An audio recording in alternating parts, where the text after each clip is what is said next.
NPDNꯁꯤꯡꯕꯨ ꯑꯃꯨꯛꯀ ꯒꯔꯃꯦꯟꯁꯤ ꯐꯣꯝ ꯇꯧꯍꯟꯕꯤꯔꯣ ꯍꯥꯏꯕꯁꯤ ꯁꯦꯟꯇꯔꯒꯤ ꯂꯤꯗꯔꯁꯤꯡꯕꯨ ꯑꯩꯈꯣꯏꯅ ꯉꯁꯤ ꯆꯦꯊꯥꯈ꯭ꯔꯕꯅꯤ꯫ 3 May 2023ꯒꯤ ꯏꯔꯥꯡꯁꯤꯅ ꯃꯔꯝ ꯑꯣꯏꯔꯒ ꯃꯅꯤꯄꯨꯔꯁꯤꯗ ꯏꯂꯤꯒꯦꯜ ꯏꯃꯤꯒ꯭ꯔꯦꯟꯠꯁ ꯃꯌꯥꯝ ꯆꯪꯔꯒ ꯏꯔꯥꯡ ꯊꯣꯛꯔꯒ ꯍꯧꯖꯤꯛꯐꯥꯎ ꯄꯤꯁ ꯂꯥꯛꯄ ꯉꯝꯗꯕꯁꯤꯗ ꯒꯚꯔꯟꯃꯦꯟꯠ ꯑꯣꯐ ꯏꯟꯗꯤꯌꯥꯅ ꯃꯅꯤꯄꯨꯔꯁꯤꯗ PR ꯔꯨꯜ ꯊꯝꯖꯤꯟꯕꯤꯔꯒ ꯑꯁꯤꯅ ꯍꯧꯖꯤꯛ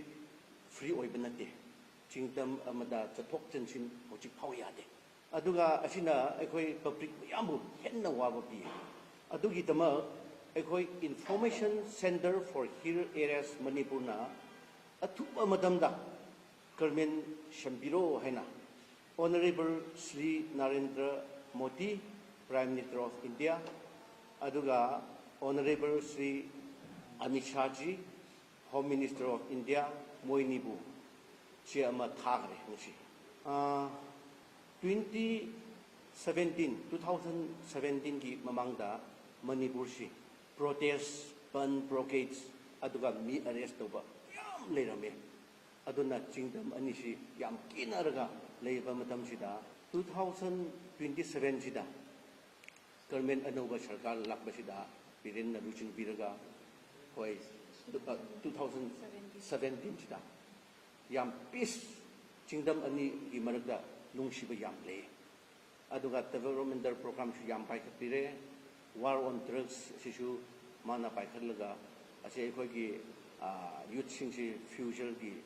pirarne haina sikandabya de haina asisu kanna tawe aduga go to hears kumba aduga district khudingmakta hears and verida afu market haina ima gi market sinchu paikhat pire aduga CM HD card aduga ekhoi gi communication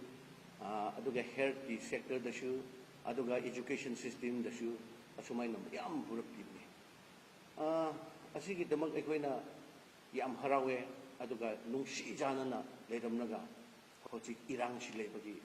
ekhoi Manipur si kaigadore nungsi jana ba si leitre adugi damak moina PR thamjin basida yengo amuka peace lapangam daba asi yamna nungai ni aduna ekhoina peace si moina hoi chief minister si khanbangam lati phai hojik tha ahum chu tawre tha ahum chu tawre asida hojik phau khanbangam dadana leibasida nungai de adugi tamak ekhoi niti hoi NPDN gi matamda mana puringaida developmental program yam pur pire peace shulaye adugi damak government si center na su shambangam drabnina yaridi asi atuba madamda ekhoi gi awaba si khanbiraga NPDN singbu amuka function tawningai government si form tawhanbiro haibsi center gi leader singbu ekhoina ngasi chethakrabni ekhoi public ayamnasu asi athuba madamda ekhoi gi leiriba government si hanchin bidati nungai gani aduga amuka hanna mana puringaida peace lakba developmental program yam lakbadu lakhanse haina ekhoi ichamna welcome tawri